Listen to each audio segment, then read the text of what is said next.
येत्या 12 तारखेला hawkers union तर्फे आझाद मैदान येथे आंदोलनाचा इशारा। फेरीवाल्यांच्या मागण्या मान्य न झाल्यास हे आंदोलन अधिक तीव्र करण्यात येणार असल्याचं युनियन लीडरची भूमिका।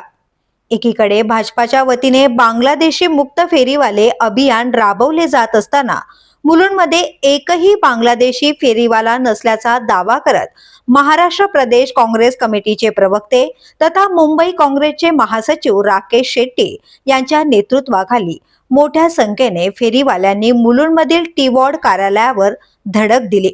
यावेळी फेरीवाल्यांच्या विविध समस्या मांडण्यात आल्या। अनेक वर्षांपासून व्यवसाय करणाऱ्या फेरीवाल्यांना बांगलादेशी ठरवून हटवण्याचा प्रयत्न होत असल्याचा आरोप यावेळी करण्यात आला। दरम्यान राकेश शेट्टी यांनी टी-वॉर्ड अधिकाऱ्यांना निवेदन देत फेरीवाल्यांवर होत असलेली कारवाई थांबवण्याची मागणी केली।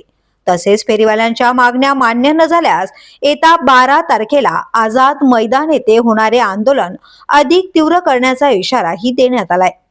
भाजपाकडून बांगलादेशी मुक्त फेरीवाला जे अभियान राबवलं जात आहे आणि आज तुम्ही फेरीवाल्यांसाठी मोठं जन आंदोलन करत टी-वॉर्डला धडक मोर्चा दिला आहे।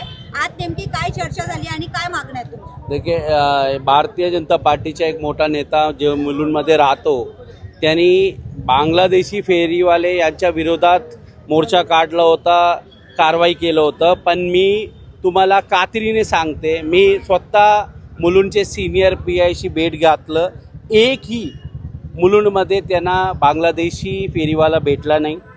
कोणी बांगलादेशी ते नाही आहे तर कारवाई करा।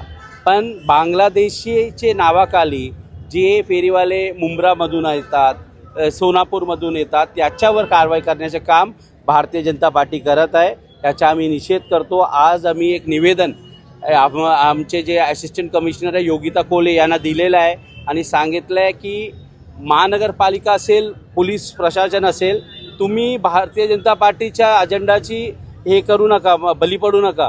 तुम्ही आपला काम करा। डॉक्टर बाबासाहेब आंबेडकरने जे संविधान या फेरीवाला भाईंना दिलेलं आहे याचा पालन करा आणि कोणीही हे फेरीवाला जे अधिकृत मराठी असेल, उत्तर भारतीय असेल, मुसलमान असेल याच्यावर काही कारवाई करणार नाही असं आश्वासन पण त्यांनी दिलेलं आहे।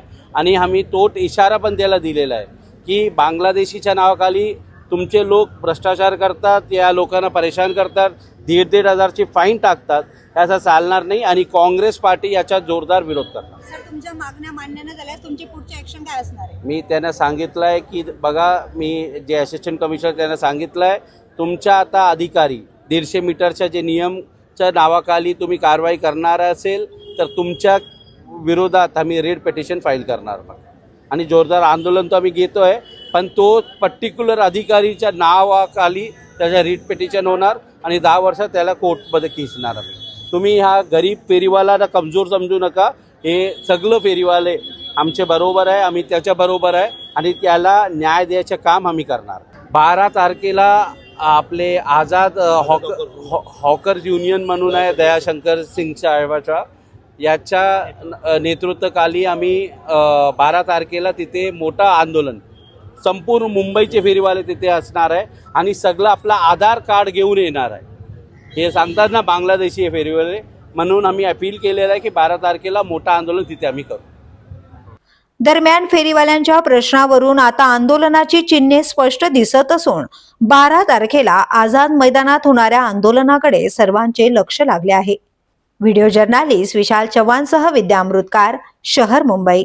व्हिडिओ आवडला असेल तर लाईक करा, शेअर करा आणि आमच्या चॅनलला सबस्क्राईब करा। बेल आयकॉन दाबायला विसरू नका।